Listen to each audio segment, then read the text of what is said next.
Go through the thing. Oh, yeah, when you go through the thing. Oh, I'm not gonna make it. Oh! Oh! Oh! That was awesome! Meow, meow, meow, meow, meow, meow, meow, meow.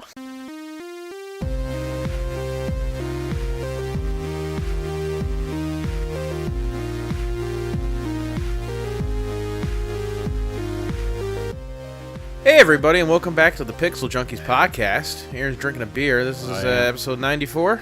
94 of the podcast, Adam. Wow, I remember back when we were doing 69, and I made that joke. Yeah. That was a long time ago. Yeah. What are we not playing? Really, though. Are we playing Sonic Free Riders or whatever this is? We're playing. Was that Steep. you? Yeah. Oh my god. I was trying to walk. Oh god. Yeah. He's like, hello there. I was trying to walk away, but you can't walk in this apparently. No. No, so I just did this. Oh wait. Hang on. What? Oh, you can walk now. Oh man. Why do you walk like you have a shit done? Probably have a shit done. Oh, so it's running down my leg. So what this game is? What is it? If you remember, Adam, back when E3 happened earlier this year. What? I don't remember E3. Is that a fucking glitch in the game over there on the top? Oh, okay. I thought for a second it was like a textured-in load or something. Yeah, no. Well, who knows? This is actually beta. This is not the full version of the game. The game's not out yet. And by the time you see this video, it will be out of beta, so you missed out. But you get to see our hilarious MLG-worthy games here. Yeah. Anyway, what it is a extreme winter sports type game. You can ski, you can paraglide, you can snowboard, and you can wingsuit, which is what I'm currently doing. Wingsuit, the greatest of the winter sports. I think you'll find that walking is the greatest winter sport. So I'll just switch to something that's not ridiculous, and then switch back to walking. So now I can. Why are you walking like this? It's like she thinks she's walking in snow, but isn't. She definitely got a shit done. Yeah, maybe. It's got some pretty cool snow tessellation though. Yeah, looks pretty cool. I mean, the girl looks good. I mean, that mountain looks pretty cool. Is this supposed to take place on, like, Mont Blanc? I think it's based on a real mountain. Sorry. I didn't pronounce it right. Whoa! Yeah. There you go. You got it. Nailed that Frenchness. Yeah. Oh, shit. So can you warp anywhere? I think when you, have everything unlocked, you can do that. Just at the start of the game here, you can only go to, areas that you've been, or drop points, they call them, where these, little markers are. Okay. So it's a Ubisoft game, so do you have to go to the checkpoits and liberate them, and then... Kinda, yeah. Ubisoft, stop! You can, it seems like, I don't really know what the point of the game is, other than, it's, I guess I should clarify that it's a big open-world mountain, where you can just walk, that mountain over there, we can walk to that if we wanted to. Let's do it. That'll be the whole video. You could theoretically walk over to that mountain and then start skiing. Can we walk over to that tree? Yes. Okay, let's do it. So then you can snowboard if you want, or ski or whatever. However you want to do it. It's also got a first-person mode. So I'm seeing there's two GoPro downhill ones, and there's two air ones, and then there's walking, and that's it. Yeah, basically. It's not. It's not. So let me guess, $90 for this. Pretty much. Yeah. Ooh. Can you make a snow angel? Probably, because you can eat shit and you make snow angels when you do that. Perfect. You die. You cannot, but you absolutely should. Or it should at least tell you when you would have died, because it gets pretty brutal at points, especially in first person. It's like, Jesus Christ. It'd be cool if this had VR support on PlayStation. You just... I don't know, man. I don't know. I really don't know if... let's just go down this mountain that's here, because it's kind of a sheer drop. See, now this is this is bringing... Oh, Jesus, you're dead. Holy shit, you're alive. Oh, my God. Oh, my God. This is actually... Holy shit. Oh, my God. Okay, there... the frame rate just... What is going on with this frame rate? Yeah, see, this is why it should tell you that you've died. And there we go. Just get up. We're fine. Don't worry about it. Get a bit of snow on our knees. It's all right. Takes off the goggles, and she's fucking Captain Marvel. Or Wonder Woman or something. I would love, in the next Batman, the Justice League, the Dawn of Justice movie, to begin with not, some epic, search, like having that like for all the Justice League members, have that already happen in the trailer. And just have them have like some like 90s bullshit like ski party up in the slope, and Batman's like, "Whoa, these are some choice snows," or whatever they say. Snows. And then Flash is like, "Mondo gnarly Batman," or some nonsense. And then I'm assuming Darkseid comes down and is like, "Yo man, I can shred better snow than you ever can." Like, nah. Darkseid. It is technically pronounced "fuck you." So, okay. Yeah. Darkseid. You know what'd be awesome is in this game if there was no quick way back up the mountain, you're like, okay. And then you just start like on the trudge for like 2 hours. Yeah, I mean, you could if you wanted to. There's some places that don't have drop points. You know what they should add? They should absolutely have toboggan. Yeah, actually. Just like down a hill. Like, did you ever like as a kid go down like a hill you absolutely shouldn't have gone down on a toboggan? Like the one that was obviously way too dangerous? Yeah, probably. I remember I did one, and it was like I got to the top of the hill, and I'm like, down there is safe. You don't want to go down to the right. I'm like, I'm gonna go down to the right, and I pushed my toboggan towards it, and it was more like a foam board I was on, and I pushed it forward and like gently. A crazy carpet or something? No, it was more sturdy than a crazy carpet. It was actually it was like a surfboard almost, like that kind of material. Oh, okay.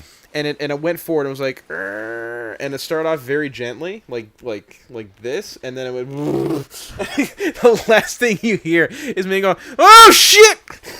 And it took me like an hour to get back up the hill because I went down so far. And there was another time when I was like little, that was the first time my mom ever took me tobogganing, or sliding, whatever you call it in America. And she pushed me, and it was supposed to go over this gentle hill, but I started to lean to the right of the toboggan, and then went down a sheer cliff into a river. It was Rennie's River, if you know where that is. I went into the river, and she was like, "Oh God!" Nice, fine. Don't worry about it. Yeah, apparently my mom's scream was so loud that 4 different neighbors, who were living next to the river, came out to help. Jesus. Yeah, I wish this game had mountain climbing, to be honest, because you can get like a little ice pick and stuff. Yeah, where's the Yeti that chases you down the mountain? Oh yeah, like in the ski free. That'd be awesome. Oh, my ski came off, and it stuck back to my foot again. Anyway, we should probably talk about some news. Anyway, we'll just be playing this a little bit in the background while we're talking about stuff. We'll give this a verdict at the end, I suppose. Well, yeah, I've been playing it for a few hours, just getting into it. Acquainted, I believe is the term there, Aaron. I think it's $80 on Steam. Wow. So I will not be buying this. Just from the little bit I've played of it, it's cool. I like the novelty of it. I like that it's open world, cool kind of terraforming stuff going on. Brink. But it's not worth $80. Maybe like $10 or $15 I'd spend on this. I would spend like $3 on this, maybe. Yeah. Because I could see myself like wanting to play this kind of game. And it's if it was more like Olympic focused, it's also got. I'm just going to the customization before we get too far away from this. It's like change your hat, and it's kind of extensive, really. You change like your wingsuit and the gear that you carry with you. I don't know if this has any real purpose, but you can like take a flare with you or an ice pick. It'd be cool if you could like get a Roman candle as you're going down, like start shooting them off at the other skier. Oh man, the deer! Holy shit! I think there's a giraffe suit also with a really long neck. That abominable snowman is pretty cool. Yeah, it's got some interesting customization. As you know, I don't know how much this is going to be microtransactions, but probably all of it. Yeah.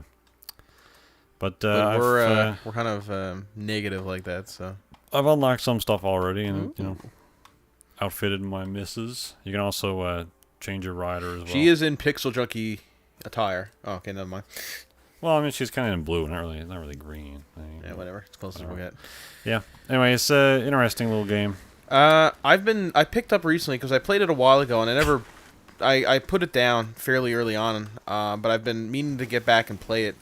The Last of Us remastered for PS4 because I never had a PS3, so I've never played it. I put it down because I wasn't really feeling it, and I picked it back up this week, and I'm really enjoying it so far because I no longer try to because the stealth in that game is atrocious. I don't care what you say. As soon as you fuck up and one enemy sees you, every enemy in the immediate area that is spawned knows where you are and will immediately come to you, and that's a terrible stealth mechanic. They should. Yeah, it was the same in Uncharted, really. Well, at least in Uncharted, you have like, oh, I was found out. I have enough ammo to deal with these guys. In this game, you have, I have 12 bullets, and there's 13 guys. I'm going to have to get lucky. But I really, once I kind of realized that the game is sparse with ammo, but not, like, depleted, so you'll tend to pick, like, there's enough ammo between each shooting section that if you fuck up, you can still manage to kind of persevere and go through. Yeah. Then I started to enjoy it a bit more. But I cannot play the game without thinking of, what's her name? Ashley Johnson.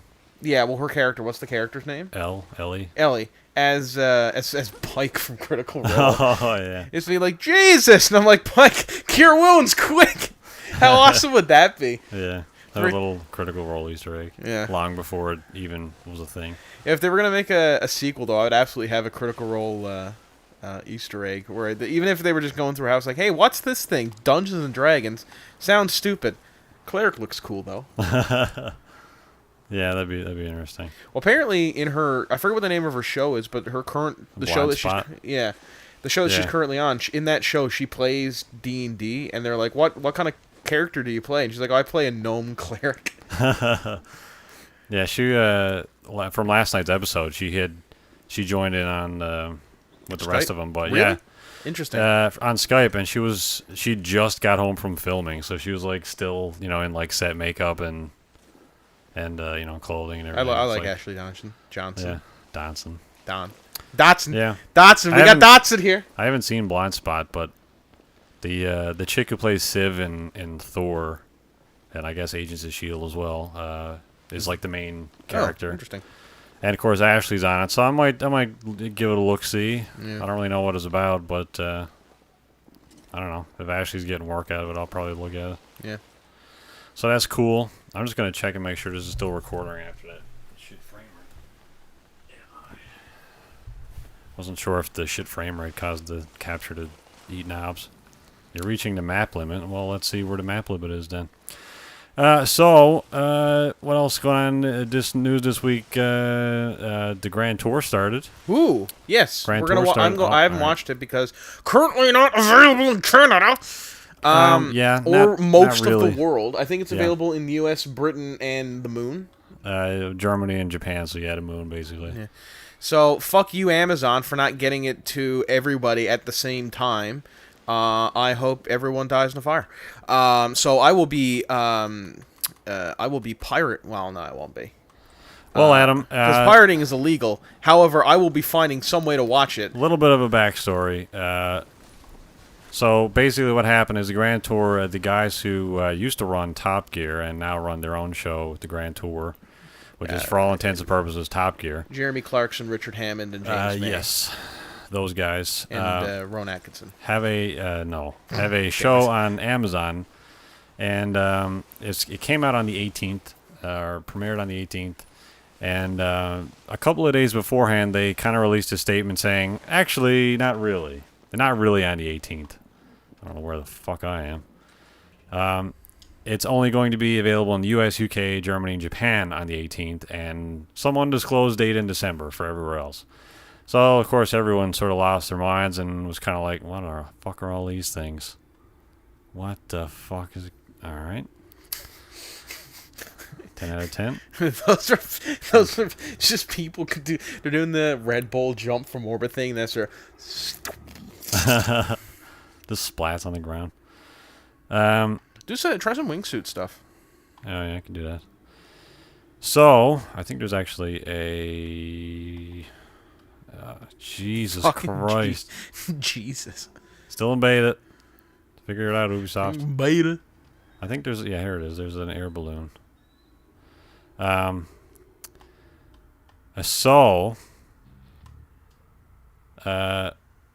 happened was a lot of people started losing their minds about the game, or not the game, the show not being available in their region, and especially from unspecified date, only to Twitch Prime subscribers or people who, give Amazon money. What the fuck is going on with this menu? Anyway, so a lot of people are turning to non-legal means to watch the show on November 18th. Because to be fair, why? Like, I know a lot of people bought Amazon Prime just to watch this show, and now they won't be able to watch it even though they bought Amazon Prime. So I can understand. Yeah. Like, all right, I've already bought your product. You're not letting me view what I want, so screw you. I'm going to do what I want. Yeah, basically, yeah. And so that's what's going on. Except in Canada, what I found out, you can just go on the American website and watch it. Oh, okay. So yeah, you don't need like even if you live in Canada, if you go on Amazon.ca, this is completely broken right now. If you go on Amazon.ca, it'll say coming soon, like it's coming sometime in December. If you go on Amazon.com, it just says play. So now they might have fixed that by the time this video comes up. But that's hilarious. Maybe I don't. Nobody tell them about that. No one. Keep your mouth shut. I don't know if it's like if when they said U.S. they meant North America, but it's very possible, I suppose. Canada's and Mexico are their own fucking countries. Jesus. Yeah, but it's like, you say what language do you speak? It says like U.S. is the option. U.S. or French is like. There's a bit in Futurama when Fry, Leela, and Bender end up forming their own superhero team called the Super Friends. Yeah. And one of the lyrics in the show go, Leela is dresses up as Clobberella, Fry is Captain Yesterday, and Bender is Super King. And there's a lyric in the theme song that they have that goes, Clobberella, Super King, and all the rest. And it just shows Fry doing this. And I feel like USA and all the rest. It's just Canada and Mexico being like, we're included too. We're even better than the US. We don't hate black people, or gays, or Asians, or Mexicans, or anybody really. We're pretty cool. This seems. I'm trying to do something in this, but it's super broken right now. Oh, I can go here. All right, well, I'll just go here. Oh man, he's talking to me. Yeah.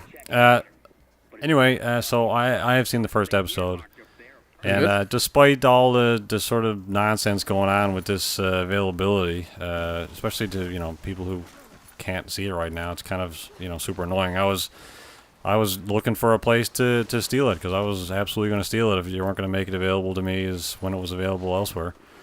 And I think the reason was they were trying to like unify their store. Like they're trying to make everything available to everybody everywhere at the same time, but it wasn't in place when the show premiered, so they were waiting until sometime Why in not December. Just hold back the premiere of the show? Yeah, I guess because they had already said it was coming out on the 18th, and then they'd be like, well, actually, you got to wait another 4 weeks. Well, maybe figure your website out before you announce a release date, Yeah. It's only the most anticipated show of this year, probably. Yeah, so, I mean, who knows how much money they lost by not having the shit in place yesterday. But... or today, rather, because it technically premieres today, but it comes out at GMT 0001. So that actually makes it available at 8:30 here on the 17th, or the day before, Thursday night. So, in an effort to make stupid. In an effort to make it available everywhere in the world on Friday, it's actually available Thursday night for us. So, I just watched it before Critical Role, and yeah, it's good. It's a good show. Sometimes it pays to live in this in Newfoundland. Super early time zone, not bad. We have one of the earliest time zones, don't we? Kind of. I mean, we're what are we minus 3:30? Yeah. So, oh man, I'm Holy dead. Shit! I'm gonna turn off my fridge. Wait, hang on. That fall down that mountain at the beginning, that tumble down that hill, didn't kill you, but this did. Was your fridge making a racket? Oh, doing the podcast?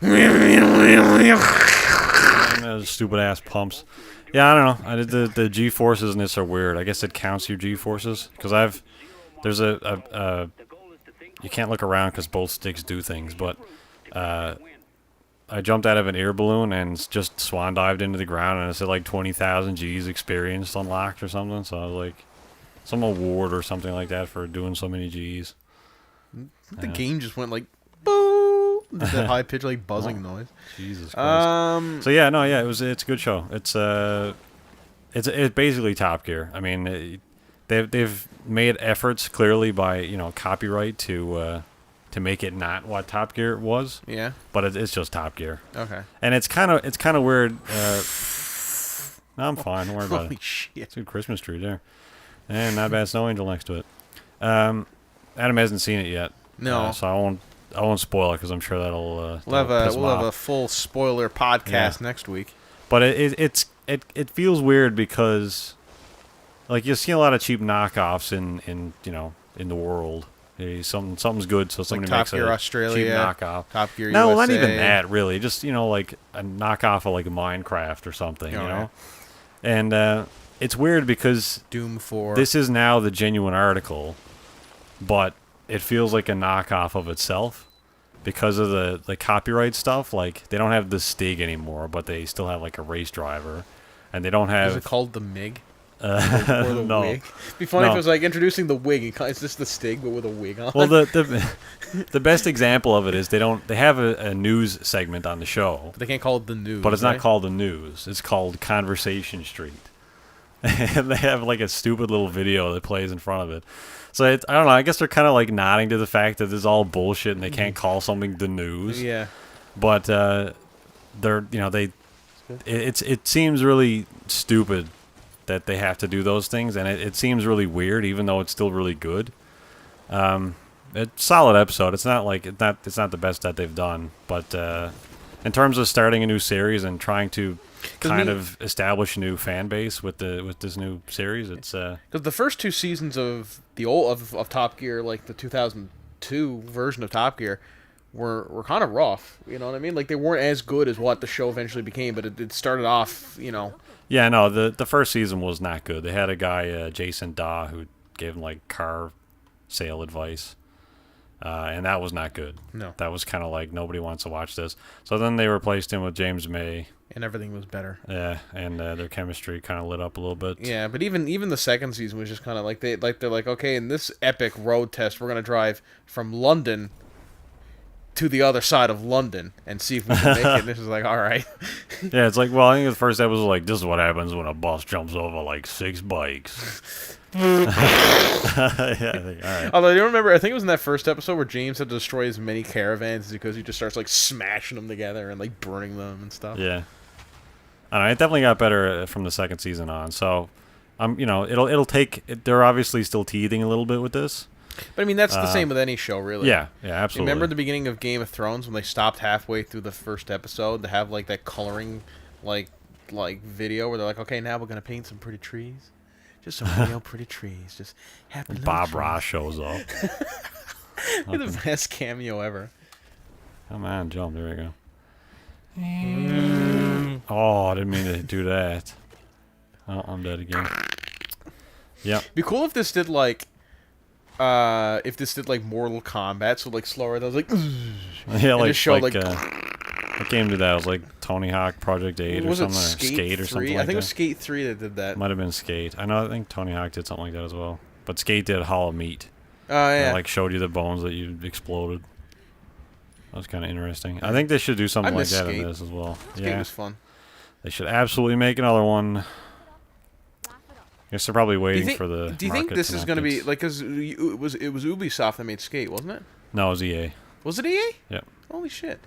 Maybe if this is popular, maybe they'll do another Skate game. They're probably just waiting for the market to get back to where it was, the demand for another Skate game. Well, to be fair, like they could just churn out like another like Skate 3 again, but just call it Skate 4. Like change some things, obviously, and charge like $50 for it and.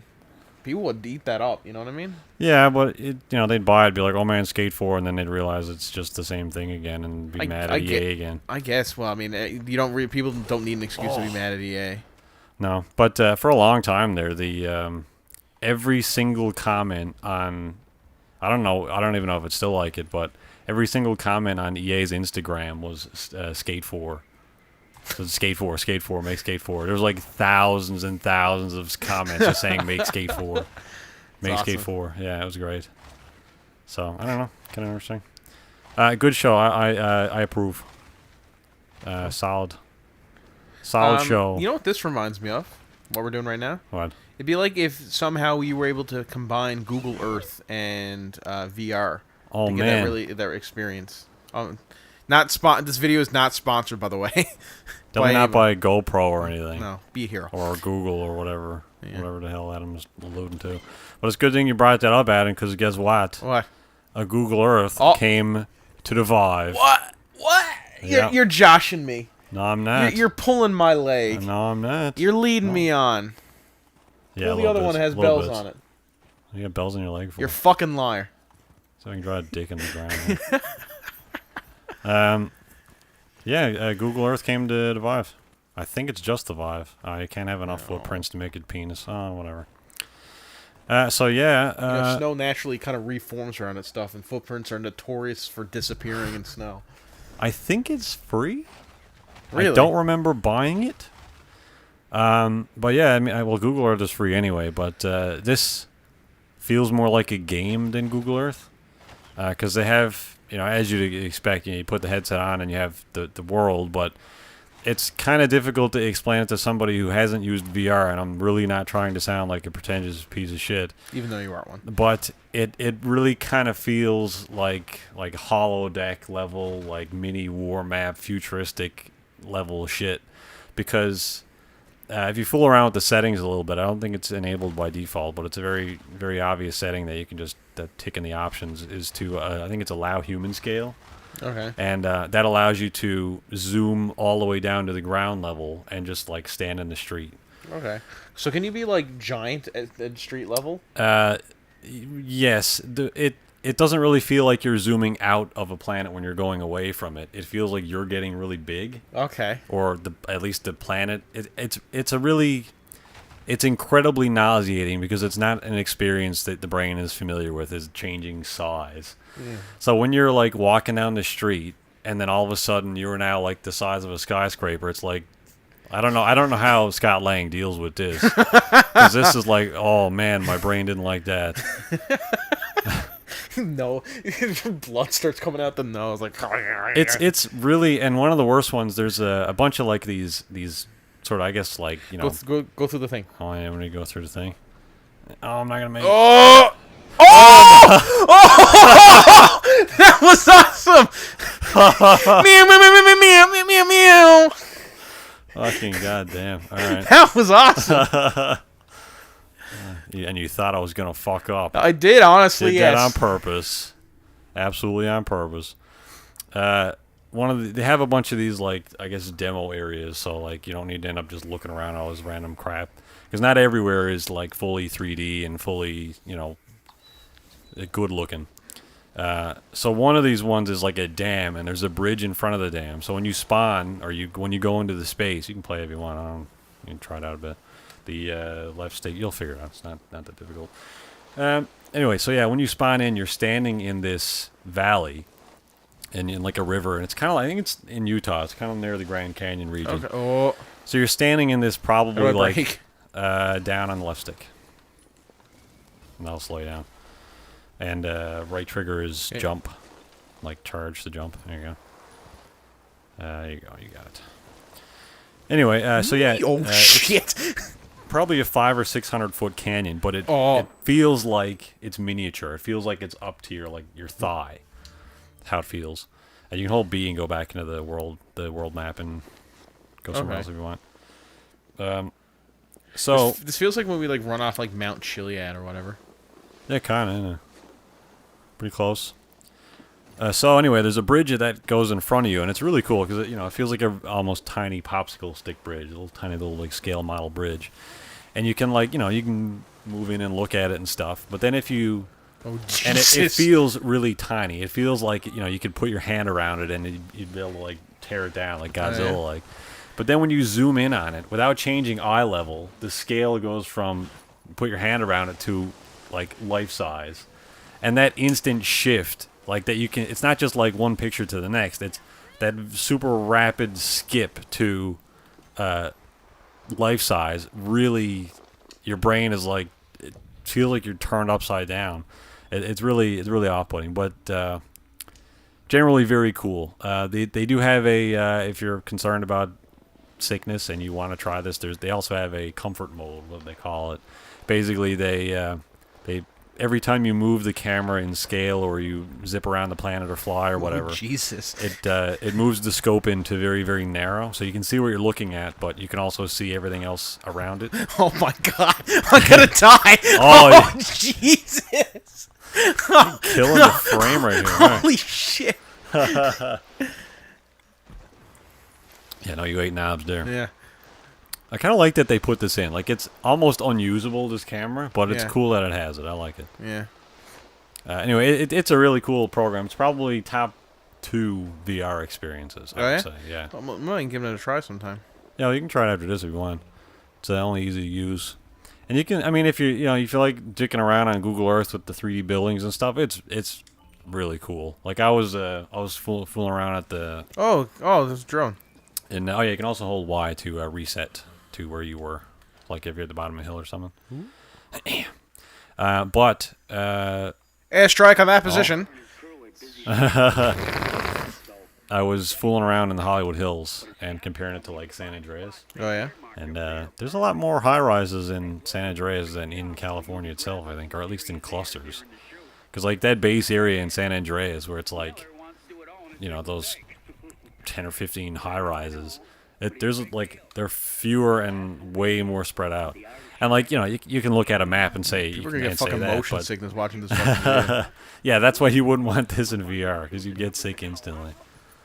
But being able to look at a part of the world. Oh no. Good God. Being able to look at a part of the world in 1-to-1 scale, there's something to be said about it. Like, you can look at a map all you want, and you can look at Google Earth all you want, but when you can go to the Grand Canyon and stand on the edge and see that like how far it drops down, or even stand on the top of Mount Everest. Hey, did you do that? Yeah, and it's like, Jesus Christ, that's far down.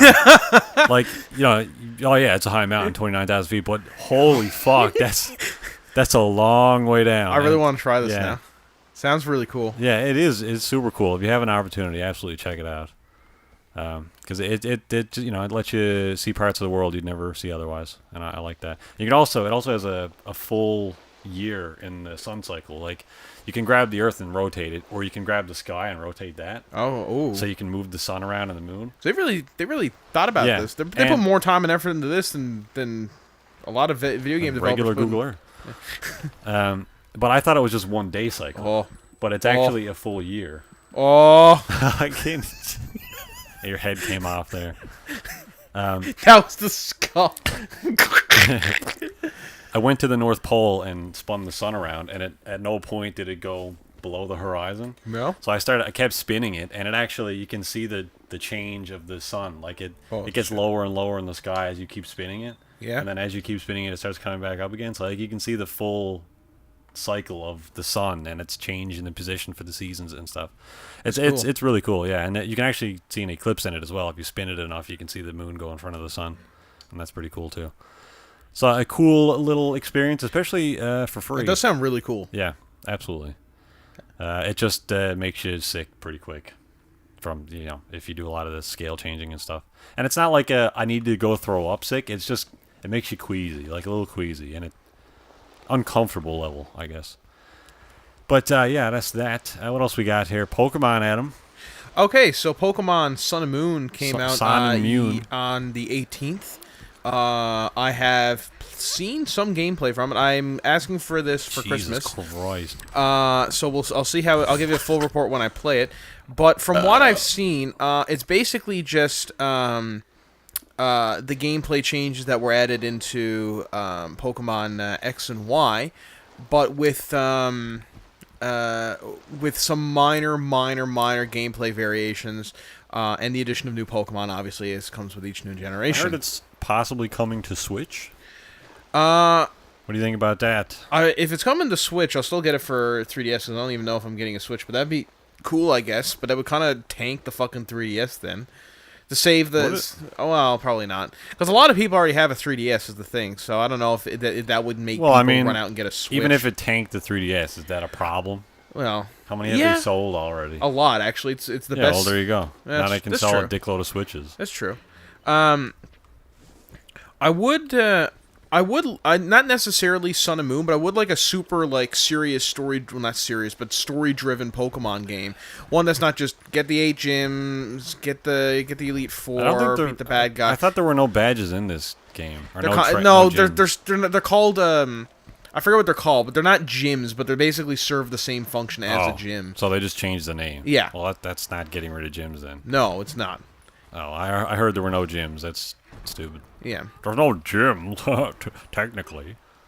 But, so what one are you going to get then? What's the difference between Sun and Moon? Just different Pokemon. So you're going to get Moon? What one I think I'm going to get Moon, yeah. Is that one cooler? What's like dark Pokemon or something? Well, the legendary Pokemon for that is a bat. And by the way, both legendary Pokemon look awful. And a lot of the Pokemon in this gen look awful. There's not very many of them, and most of them don't look great. They don't, although the Aloha, I guess they try to get away from, like, not having many new Pokemon by having Aloha forms, which are new forms for old Pokemon. Old Pokemon wearing Hawaiian shirts now. Essentially, yes. So, like, Vulpix is now an Ice Titan, looks blue. Same with Sandslash. I'm going to go to the other camera. Executor it has a long neck and is a dragon type for some reason. Oh yeah. So I don't know. Maybe they'll explain in the game why. Isn't he like an egg tree? Yeah. Yeah. He's technically a palm tree. But he's a tree with eggs on him. Yes. So I don't know why they made him grass dragon in his Aloha form. It's cool. Yeah. Maybe it's to give him more life because Nope, not quite. Try again. All right. I'll change the time. But all right. On. Oh man, he got cool antlers. Let's chase him. Also, I guess we should say this is an online game as well. Didn't really mention that. And they're also bringing in some of the Aloha forms or some of the Pokemon are pretty cool. Some of the Aloha forms are all right. There's not as many new Pokemon this time as there was in X and Y, which is disappointing because X and Y had a great Pokedex. They're bringing in this new thing called Ultra Beast. Yeah, well, no, but the new Pokemon were really good. Like genuinely, X and Y is probably my favorite generation for just Pokemon. Isn't there a Pokemon that is a Pokedex? That's in this one. It's Rotom from 4th gen. He's a ghost electric type, and he's like haunting your Pokedex or something. I don't know why, cool. or how. Is it some old bald man? No. Is there an old bald man Pokemon? Well, Mr. Mime, called I guess. Pedo? No. Oh. Mr. Mime. Yeah. They're bringing in this new thing called Ultra Beasts, which are legendary Pokemon, but they're not legendary Pokemon. They're called Ultra Beasts. They're from another dimension, which seems very...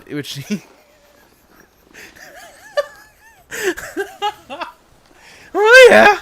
Just another dimension, you know, just casual. Yeah. Just casually another dimension. Yeah. And so apparently they're not they're not Pokemon. Oh, that's interesting. So like, what are they? Maybe they're like super boss forms. That's interesting. And I look at them and it's like, you can capture these with a Pokeball, and they have the standard Pokemon moves like Flamethrower and Thunder Wave and Psychic Dizzy Punch and all that kind of stuff. And I'm like, well, if they have the same typing as Pokemon, if they have the same moves as Pokemon, they don't have, and abilities, then why aren't they just called Pokemon? Yeah, why are they called Ultra Beasts? Why can't they like fuck with our dimensions or something? I don't know. I don't know. It's a fucking wasted opportunity. Why can't they make people like two-dimensional or something? I don't know. Or they already are. It's a Pokemon game. There's no character. Yeah, but I don't know. Make them two-dimensional and become hard to attack, or be able to manipulate time. So Aaron, you're preaching to the choir here. Yeah. Anyway. So I'll give a full report on that when I play it, but for now I'm kind of not. It can't come out on this Thursday. Oh, okay. So it's already out. Didn't they ship like 10 million copies or something? I don't know. I think they did. I don't. You know, that's not how many. It's already the best-selling Pokemon game. Yeah, just from pre-sales. Right? Yeah. Yeah. Which is astounding to me because it's. Yeah, I mean, there are some decent designs in this, but I don't know. It just seems is overall pretty lazy. Pokemon Go rejuvenated it, man. Although I will say I might get. I will see if I will reserve final judgment for when I play the game, but from what I've seen so far, I'm not super impressed. Yeah. So. Yeah. Anyway. Speaking of things selling, Call of Duty is not doing so well. Yeah, apparently isn't this the worst selling Call of Duty game ever? Yep, I think so. Which is, I think, because I liked Ghost. I thought Ghost was actually a pretty underrated a lot of people did not. version of the game, but it did not sell well. People seem to turn on Ghost for no reason, and I thought it was actually a return to what the franchise should have been. I feel like people have kind of turned on Call of Duty in general anyway, just because it's annualized. It's annual. Well, we're sick of it. This is why people turned on Guitar Hero. It's the same thing over and over. I don't think it's really a fall of Infinite Warfare. It looks interesting. I mean, in terms of Call of Duty games, it's probably one of the ones that's actually kind of captured some of my attention in recent years. It's very short from what I hear. And that aside, people just like to beat up on it because it's been doing the same thing for almost 10 years at this point. Yeah. So that it hasn't sold that well. Halo Guardians, which only came out on one platform, outsold it by almost double. Really? Yep. And Halo Guardians wasn't even the best-selling Halo game. Yeah. And it has a 2.7 user score on Metacritic. So out of 10? Yes. And so people are beating up on it quite hard. Do you think this is when Activision's either going to go one of two ways? They're going to double down on the next one and release release even more Call of Duty games next time, or they're going to let the franchise rest for a bit and rejuvenate and then come back, fresh and well rested. Because I feel like Call of Duty now is like Metallica, where like James Hadfield will get up on stage. He's so tired and broken as a human being. He's just darkness, envisioning me, all that I see. I start coughing right in my face there. Absolute. Oh, how can I live? How can I just get off the stage? Speaking of that, Metallica's new album is coming out soon. It actually sounds really good. It sounds a lot better than Death Magnetic, and I thought Death Magnetic was actually pretty good. Death Magnetic is the previous Metallica album. This new one's called Hardwired. It sounds pretty good from the demos they've released. My personal favorite being Moth to Flame is all right. Hardwired was pretty good. And Moth to Flame. Oh, we know what happens when that goes on. Atlas Rises was really good. It's probably my favorite one released so far. The whole album is leaked, by the way. You can go on YouTube and find it. Not that I recommend that. You should pay for your things, but it's on YouTube. Just look for it. Well, to answer your question from several minutes ago, when you asked me, do you think they'll give up and be smart? Probably not. Simply because they have two other studios currently developing Call of Duty games. What is it? Sledgehammer Games? And I don't know who's doing it. But they have, 3 studios making games on a 3-year cycle, so there's at least 2 other Call of Duty games already in production. Ooh. So probably not. They'll probably just double down on microtransactions, honestly. So do the exact opposite of what they should be doing. Yeah, instead of oh man, my head just imploded on that tree there. Instead of taking some time off and letting, interest rejuvenate, they're probably just going to... So they're going to double down and ruin it. Yeah, we want to make our money, we'll just charge you twice as much. Yeah, but they've made so much money from Call of Duty anyway. I don't understand why they need to, let it rest. And so, because they've okay, we've kind of beaten this horse to death. Let's let it rest for a second. And then in 5 years, let it come back and, hey, this is a brand new start for the franchise. And it's been a long time since a Call of Duty game. I'm kind of jonesying for that now. If there's an advocate for that ideology, Adam, it would be Strauss Zelnick, who is the Take-Two CEO managing Rockstar Games. Oh, yeah? Who talked a little bit about Red Dead Redemption 2 recently and basically said that...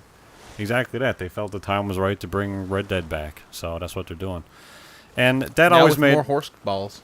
Now with more horse balls. It always made sense to me that you don't just make a game because you make a game because money. You make a game because it's time. It's the interest is there, the fan base is there. Everyone's like foaming at the mouth for a new Red Dead game or a new GTA game or whatever it happens to be for Rockstar's case. Yeah. And then they're like, here it is. And then everyone's like, oh my God, it's Jesus himself. Instead of in Call of Duty, hey, another Call of Duty. All right. Yeah, it's like Call of Duty, it's coming out sometime in November every fucking year. But that's why, when Nintendo announced Breath of the Wild. Every time that comes up on the screen, I think the map is going through the camera or something. When Nintendo announced Breath of the Wild this year, everybody was like, oh my God, new Zelda game. It's been like 7 years. Holy All right, that's just... Ghost! Let's get out of here! You just do the thing where you do the Scooby-Doo thing where you're like running in air like go ghosts. I think there's some snowballing effects in this. Like if some snow flies off you, it'll start rolling down the hill. It'd be cool if you like looking up the mountain like what, and then like avalanche. Yeah, I'd love if you could use your flares and your ice pick and that kind of shit. That'd be great. Avalanche, like yeah, or trolling people playing and just cause an avalanche. It'd be nothing but avalanches. You wouldn't be able to play the game, though. Probably. It'd be cool if they released like event like every like there was a special event like you have to outrace the avalanche kind of thing. Yeah. Or had like an avalanche server or something. Yeah, and the avalanche is Call of Duty games. Yeah. Bring it back. Like, although I don't know how this works because you can Battlefield though. Battlefield is fucking overdone as well. Not really though, because I think everyone kind of bought into Battlefield this time.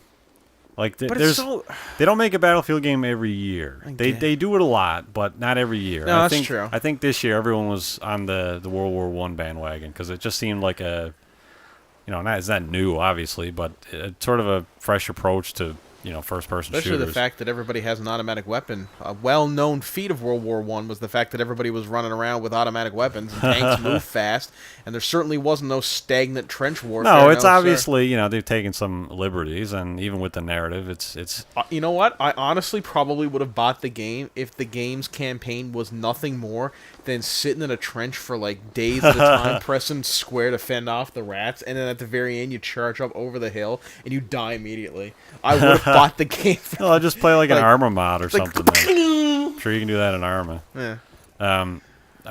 It seems like a lot of the narrative in that game is based on like war stories. It's not based on like actual real events the way they played out in real time. No. With real hardships and stuff like that. It's sort of like almost the Arnold Schwarzenegger stories, like the way that some stories are embellished a little bit to make certain people seem way more badass. And I kind of like that approach to it, honestly, because it makes the game more interesting, and then it's obviously someone's interpretation of events rather than actual fact, because then it eliminates a lot of that, well, this is bullshit, they didn't have this in the war. It's like, well, it makes the story better, so shut up. Kind of like that. I'm still probably not going to get it, honestly. But no, I'm not interested. It looks really good. DICE know how to make a game, I got to say that. I've never actually been a huge fan of DICE, or of Battlefield games anyway. I've always found they're like, because the stories are never, ever, ever, ever, ever, ever good. And the multiplayer is always like, all right, time to start playing. Dead. All right, time to dead. Okay, now I'm dead. The first one was really good. Dead. 1942. Yeah, 1942 was good, and Vietnam was really good as well. Yeah. But nowadays they don't know how to make a game. In Battlefield ever. In my first ever Battlefield experience was Vietnam, and I got in the friggin' in the Cobra. I was like, all right, and I put on. I was like, oh man, you can put on the radio, and I put on Surf and Burn. I was like, bow bow bow bow bow bow, bow bow bow bow bow bow bow bow bow bow bow bow. Like literally, I didn't know how to control this. It was like, oh man, a challenge. Skip this. I'm gonna paraglide. Was it Take-Two CEO says? Oh yeah, no, yeah, we were just talking about him. He was saying that. Companies nowadays are burning off their franchises by annualizing them. They're ruining them. Oh yeah, and it's very true. I mean, we see that in Call of Duty, and that's what killed Guitar Hero. Yeah, kind of. I mean, they started doing that. I think it also has to do with the content of the game, what the game is. Yeah. It starts to Assassin's Creed. That happened to me personally. I just got burnt out with Assassin's Creed. Yeah, I think you need to know the appetite for the game that you're making, and then you can make a game about that however many years you feel is appropriate. But the industry is so paranoid about all of the existing IPs is from the previous generation. It seems like the industry is now so paranoid about creating a new IP that the only people making it are indie developers. What was that game that we was that us that played that game? No, it wasn't. It was a let's play from Funhouse. And they were playing some game, and they were doing this. Jesus. They do first person. Oh my god, I'm gonna end up hitting the ground if I keep doing this. And to do this, and if they circle around a tight circle, they shoot up in the air. Yeah. Yeah, no, and then they oh god. Yeah, I think I remember that one. Yeah. That was funny. Also, oh, Jesus. All right. 8 knobs into a tree there. What is going on? Oh, okay, I'm alive. All right. Anyway, so yeah, what else we got? Oh yeah, Eve Valkyrie also not doing so hot. What's Eve Valkyrie? Well, I'm sure everybody knows what Eve is. They've heard about Eve. Eve Online, Eve right? Online, yeah, the space game. That's not Elite. That's not Elite. It's kind of, it plays a little bit different. It's more of RTS style than. I have news after this, by the way. I don't know if it's on there, but. Oh, this is a little not lengthy news, but it ties into a few other subjects. So Eve Valkyrie is a VR game, and they wanted to take the Eve experience to some degree, and make that a VR game. So you can basically fly ships and kind of a space combat style game. Okay. Like Wing Commander. Yeah. Yeah, sort of in that vein, first person, obviously VR experience, shooting at people with your ships and whatnot, sort of in the Eve universe. And but people are not liking it because it's a $60 game and it's apparently just shooting ships. And it also Adam, has microtransactions, so you get XP boosts from microtransactions. So it's pay to win. Kind of, yeah. When you make something like XP pay for, then yeah, it's basically pay to win or grind the fuck out of it. That's awful. Which I'll just remind you that Elite, nice Adam, Elite is VR compatible right now with the Vive and the Oculus, and that's only $40. Oh man, you turned off your targeting computer. By the way, that's going to stay. Yeah, thanks. It's only $40, and if you just want to get that Eve Valkyrie experience, then you can get Elite Arena. For $10. Or you can pick up Star Fox 64 for the 3DS. But I'm talking about VR experience, though. Oh, okay. You can turn on the 3D. That's the same. They just glue it to your eyeballs. So there you go. Just figure out your priorities. I will say, and Elite doesn't have microtransactions. Not pay to win microtransactions. I will say that Elite is probably one of the coolest experiences I've ever had in VR. Was playing Elite that time. That was pretty cool. Yes, it's up there. It's up there for sure. Yeah. Speaking of that, not as cool as Google Earth. Star Citizen is apparently who did No Man's Sky? What was the name of that company? Hello Games. Yeah, apparently they're taking over development of Star Citizen, or they're partnering up with Star Citizen.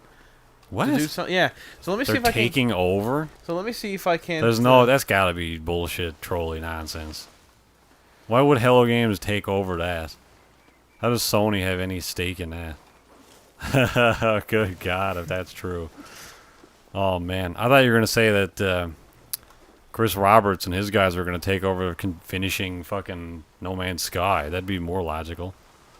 Oh, yeah. So what it is, it's No Man's Sky's lead designer leaves Hello Games to work on Star Citizen.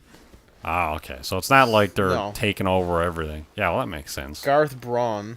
Yeah. So, but people were already pissed at that. So now people are starting to get mad at Star Citizen and be like, oh, is this going to be like No Man's Sky now? Oh man, that's a great PR decision for them. It's like, oh, this guy's talented, great resume. They hire him. It's like, your game is fucked. I want my money back. Like, Jesus, just hire this one guy. Yeah. And I'm sure he made all those creative decisions for that fucking train wreck of a thing. Yeah. I still stand by the fact that if that game wasn't hyped out the ass by Sony for 3 years, and it just kind of quietly came out, it probably would have been, hey, this is an alright game, I think Sony backed them later, did they not? No, but Sony was the thing that hyped them out of existence. Oh yeah, basically. I think some people were trying to raise money so that Sean Murray would have to speak at a cancer fundraiser or something, and they were doing that so that like if he refused to speak for like a cancer convention, then he'd be lambasted even more because he's like an asshole and not talking at a cancer convention or whatever the hell it's called. I don't know why they would get I would be like, thank you very much for the honor, but I don't know why you want me to speak. Like, I don't know anything about cancer. Because he hasn't spoken about the game to anybody since it came out. He hasn't said anything. Like, the game came out and that was it. He's like, oh, I can't believe that people found each other in multiplayer already. And then it's like, it's not actually multiplayer. And then there was no response for 3 months. Yeah. So that would be like the best way of going about it. Like, what a piece of shit. Like, you're damned if you do, damned if you don't fucking situation for Sean Murray. Oh, yeah. I mean, they must be trying to make him feel like a piece of shit. He just gets up and says, like, so, here's my press conference. brain matter all over little Susie. What do you add over there? Fucking God. Anyway, while we're on the subject of Elite Dangerous, maybe I'll mention this. There was a pretty harrowing rescue mission that happened this past week. Ooh. Somebody got trapped out at Beagle Point and couldn't get home. Oh. Yeah. Beagle Point is the farthest area away, or one of them, isn't it? One of the, It's named after a player's ship, if I remember correctly. Yes. Before the engineers update, it was the furthest... Oh, I'm dead. It was the farthest location that you could go in a ship. And in most ships, you need to boost your FSD in order to get out there. You can't get out there by natural means. So you have to do the quasar thing, right? Or the neutron or whatever? No, well, you could, I guess, if there's a neutron nearby. I don't think there is. But what you basically did was need to sort of synthesize more like a higher octane fuel, essentially. And then you can decide when to use that. So you're it's like NOS, essentially? Yeah, you're over... You're, just imagine fucking Vin Diesel. Like, we gotta get the Beagle Point! Yeah, you're overcharging your jump drive, basically. And so anyway, this guy jumped out there and didn't have the materials to get back. And didn't realize that the materials to get back weren't available where he was. So anyway, he got stuck out there, and after a little while of exploring, basically just realizes, oh fuck, I'm fucked out here. Well, it's like, and it for the people who don't know, that's 64,000 light years away, which is probably for non-hardcore everyday players, that's months of game time to get out there. That's a long period of time to get out there. I have not made it out there. The furthest I've been is about 8,000 or 9,000 light years, and that took me a couple weeks. So it's a hell of a hike, and to just say just turn around so we can have a look up the mountain. To just say fuck it and pull the trigger and reset and suicide and go back home, that's pretty cool. That's heartbreaking to have to do that. Let's get back up there. Just walk back up the hill. The opening cutscene of this is a dude walking up the hill. It's like, you fucking idiot, get a helicopter or something. It's Sean Bean going up to shoot those Lord of the Rings scenes. Everybody's like, hey, Sean Bean, hurry up! Anyway, he posted on the forums and said, I'm fucked. This is it. I'm just, kind of making myself sick, not pulling the trigger here, and I'm doing a suicide and going back to habited space. Anyway, one of the guys on the forum said, are there any ringed planets out there? Is anywhere, that you could go anywhere at all, because he couldn't find any of the resources on planets. And anyway, it turns out one of the planets in the very few systems that he could jump between before jumping back had a ringed world available. So what this guy did, Jesus, I'm hauling anus. What this guy did was outfitted his ship for mining and haul ass out to Beagle Point. Yeah. And started mining for this guy. Found some of the resources that he needed and gave them to him, and then helped him get back home. And this is and thus a friendship was born. Yeah, probably. Can only imagine. There's a video actually of the guy waiting in the system for the dude to show up, and it's like, I don't know. It feels like an abandoned dog seeing a human for like the first time in a month. Like, oh my God, it's him. He's here. Thank God, another human. Can you imagine if it was that Noisy Boy clan or whatever? Yeah, I was so expecting when I started watching that video, the SDC, the Smiling Dog Crew is what they're called. Just like, you see the guy like, you see like he appears into the system, you're like, oh my God, he's here. And then just like interdiction screen shows up and then poop poop poop poop poop dead. It's like, and then like smoke weed every day, LOL. Like, oh my God, you asshole! Part of me wanted to see that, but didn't happen. Actually helped him out. So yeah, it's still nice. Yeah, nice story. One of them nice heartwarming stories in the Elite universe. I like the when you're so I was watching Yahtzee play DayZ, and or no, he was doing a review of DayZ in a similar situation where he was dead.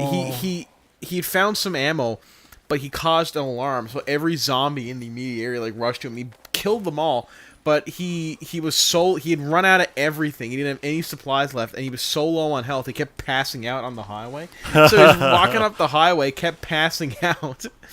And then a new player spawns him next to him, and the new player spawned with 8 blood bags and nothing else. And so he gives him some of the blood bag. Like Yahtzee explained the situation. The new player gave him some of his blood bags, and he was like, "And thus started an epic whirlwind adventure between 2 lost friends who would eventually go to claim this land as their own, or at least it would have I was not immediately shot by a sniper." Apparently, what happened was he gave them the blood bags. He got up and his head exploded and he had to respawn. Yeah, that's what that game is, man. Like I played that when it was the mod. I haven't played the developed standalone one, but that's all it was. I don't know how anybody could have fun doing that, because all it was you spawn with some random crap, you find some random crap, then someone kills you, then you spawn again with random crap, do the same thing, and just keep getting killed over and over by random crap, or tripping into a hole and breaking your leg, and then you're fucked. Like, it's tiny little shit like that you wouldn't happen in real life because you're not an idiot. At least Yeah.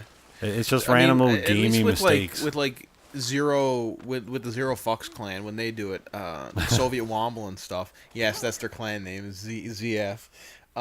There's like a huge clan, so like one guy gets killed, and like 8 dudes come out of the house with and they have like APCs and helicopters and everything. Yeah, I remember there was this was a long time ago. I think it was even back when it was the mod. There was a bunch of guys in a helicopter. It might even be the same fucking guys. I don't know.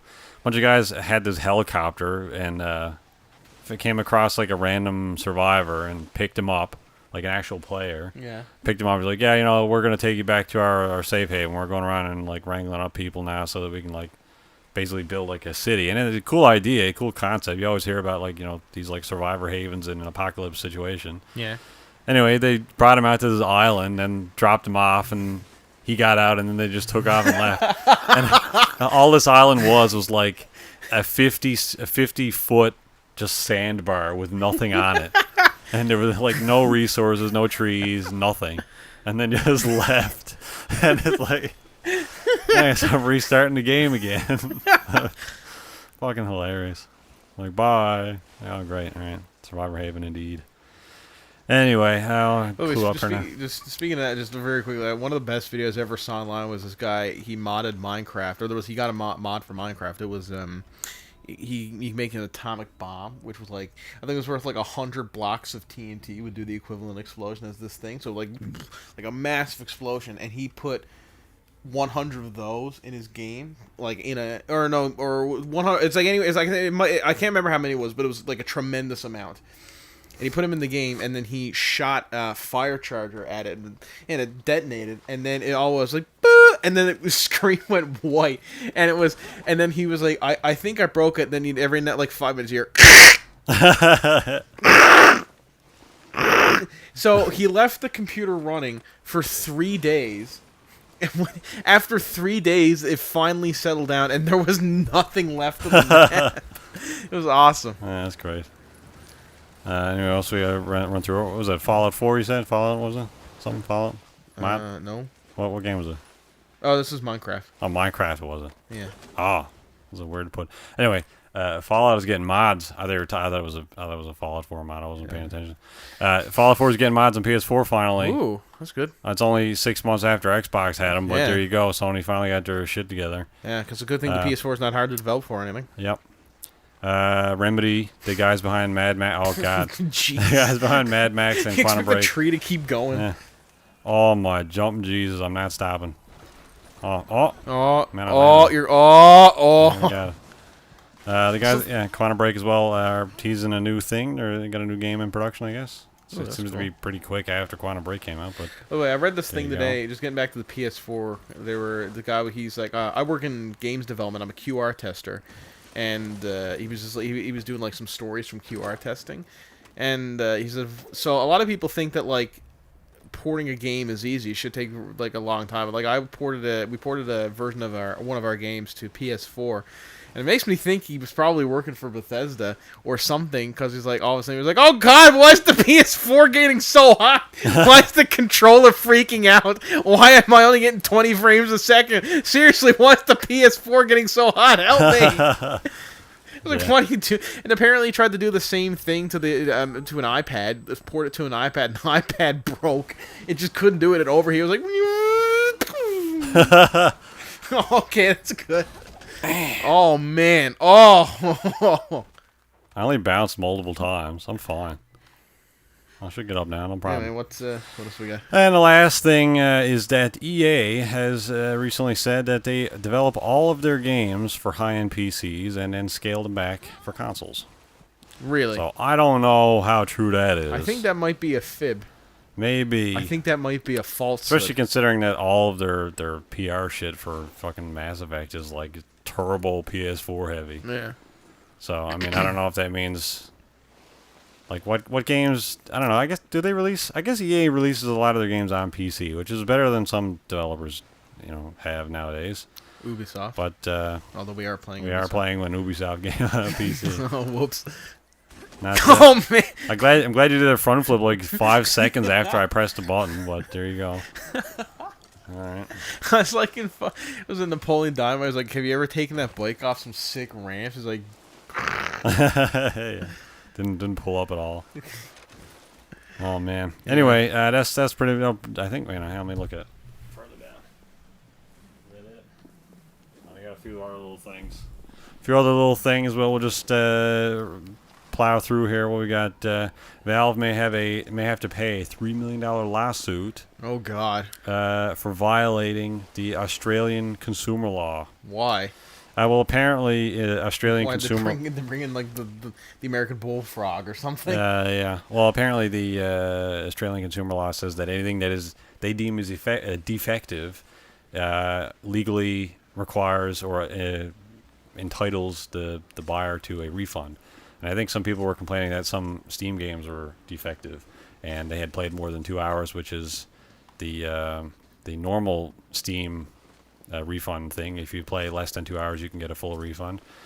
And anyway, they apparently declined, and now people are taking them to court and saying that Valve may need to pay this money. And that is apparently, I think that's a big deal. Yeah. So, what is going on here? So I'll just keep skidding around in a circle. So yeah, that's Valve maybe in some stuff, but sort of on a little more positive note for Valve, the HTC Vive won the VR headset of the year, Ooh. And it also won product of the year Ooh. for the Trusted Reviews Awards, which That's impressive. Yeah, so it's good for HTC, yeah, and good for Valve and that whole partnership. So I think that'll be it. That will wrap this up with some, I guess, ski donuts. I don't know what's going on here. Yeah. I think this game is pretty neat, but I wouldn't play any longer than this, if that makes sense. Like, yeah. I think I've seen all that there is to this game, and I'm not interested in playing anymore. Yeah, I think this is something that you kind of pick up and kind of screw around every now and then. Maybe you it'd be fun. Honestly, you know where this belongs? In an arcade. Yeah, maybe. Yeah. Yeah. It might be a little bit too deep for an arcade experience. But yeah, but you know what I mean. Something like if this was like $20, if it was like a gaming cafe or something like that. Yeah, that was a thing. Yeah. But yeah, $20 experience, just something to faff about in. Well, some bars do that as well, like gaming bar or whatever. Yeah, we should open up a gaming bar. Yeah, that'd be fun. Maybe that'll be our retirement plan. Yeah, cool. Let's do it. Yeah. All right. Anyway, we're gonna go do that. So see you guys later. Thanks for watching, everybody. Bye. See you next time.